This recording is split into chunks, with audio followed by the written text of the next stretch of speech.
Hello, আসসালামু আলাইকুম। এরকম সফট নরম রসালো সুজির পিঠে আপনারাও তৈরি করতে পারবেন যদি আমার এই রেসিপিটি আপনারা ফলো করেন। খুবই ইউনিকভাবে এই রেসিপিটি করা হয়েছে। তো চলুন দেখে নিই রেসিপিটি করার জন্য আমি এখানে 2টি ডিম নিয়ে নিয়েছি। এরপরে ডিমের ভিতরে দিতে হবে 2 টেবিল চামচ পরিমাণ চিনি দিয়ে একটু মিক্সড করে নিতে হবে। এরপরে দিতে হবে সামান্য পরিমাণ লবণ দিয়ে আবার ভালোভাবে মিক্সড করে নিতে হবে। এরপরে দিতে হবে 1 টেবিল চামচ পরিমাণ রান্নার তেল দিয়ে আবার ভালোভাবে মিক্সড করে নিতে হবে।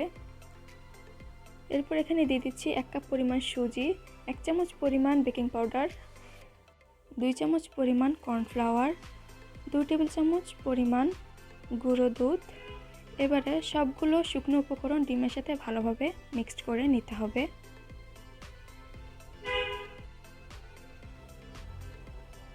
তো দেখতেই পাচ্ছেন আমার মিক্সড করা হয়ে গিয়েছে।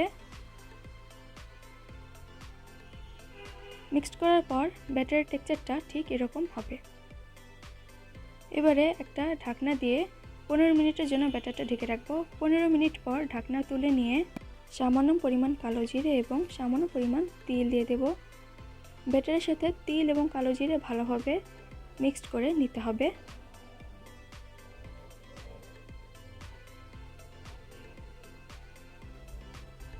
তো দেখতেই পাচ্ছেন আমার মিক্সড করা হয়ে গিয়েছে। এবারে একটি কড়াই দিয়ে দিতে হবে তেল সামান্য গরম হলে অল্প অল্প করে সুজি নিয়ে তেলে দিতে হবে। তো আমি কিছু সুজি এখানে দিয়ে দিয়েছি। এবারে লো আঁচে উল্টে পাল্টে ভেজে নিতে হবে।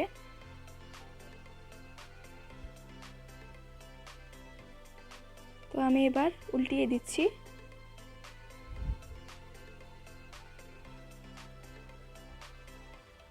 তো আমার এই পাশটা কত সুন্দরভাবে হয়ে গিয়েছে আর কতটা ফুলে গিয়েছে দেখতেই পাচ্ছেন। এবারে আমি সুজিগুলো তুলে নেব।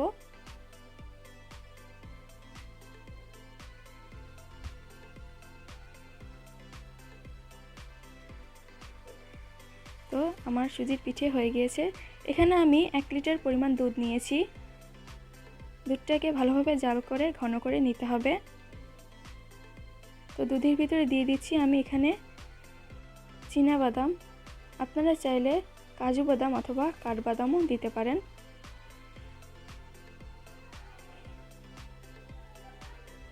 এরপরে দিয়ে দিচ্ছি কয়েক টুকরো এলাচ আর দারচিনি। এরপর আবার একটু নেড়ে চেড়ে নিব। এরপরে এখানে দিয়ে দিচ্ছি 3 টেবিল চামচ পরিমাণ চিনিটা আপনারা আপনাদের স্বাদ মতো দিয়ে নেবেন। চিনি দিয়ে আবার ভালোভাবে নেড়ে চেড়ে নিতে হবে। এরপর দিচ্ছি সামান্য পরিমাণ লবণ দিয়ে আবার নেড়ে চেড়ে নিতে হবে। এরপরে দিয়েছি কয়েকটা কিশমিশ।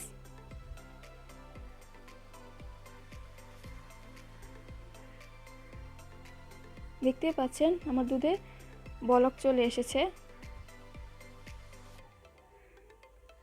এবারে পিঠেগুলো দুধের ভিতরে দিয়ে দেব। লো আঁচে জাল করে নিতে হবে। এরপরে দিয়ে দিচ্ছি 2 টেবিল চামচ পরিমাণ গুঁড়ো দুধ দিয়ে আবার 4-5 মিনিট জাল করে নিতে হবে।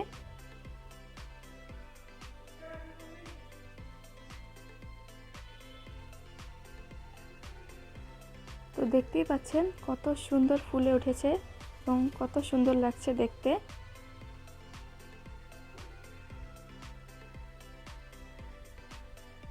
এবারে আধা ঘন্টার জন্য ঢেকে রাখতে হবে।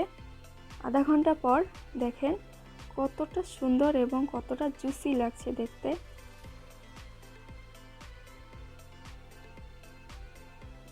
এবং এক একটা ফুলে অনেক বড় হয়ে গিয়েছে, ভেতরটা একদম নরম হয়ে গিয়েছে। তো আপনাদের সুবিধার জন্য আমি আপনাদের একটা কেটে দেখাচ্ছি। দেখুন ভেতরটা কত নরম এবং কতটা জুসি।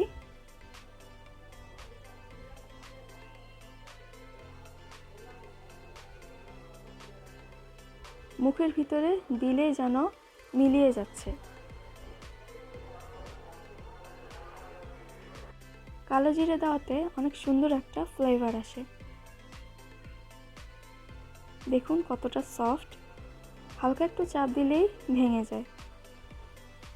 তো কেমন লাগলো রেসিপিটা অবশ্যই কমেন্ট করে জানাবেন। ভালো লাগলে আমার ইউটিউব চ্যানেলটি সাবস্ক্রাইব করে রাখবেন এবং ফেসবুক পেজটি ফলো দিয়ে রাখবেন। ভালো থাকবেন। আল্লাহ হাফেজ। আসসালামু আলাইকুম।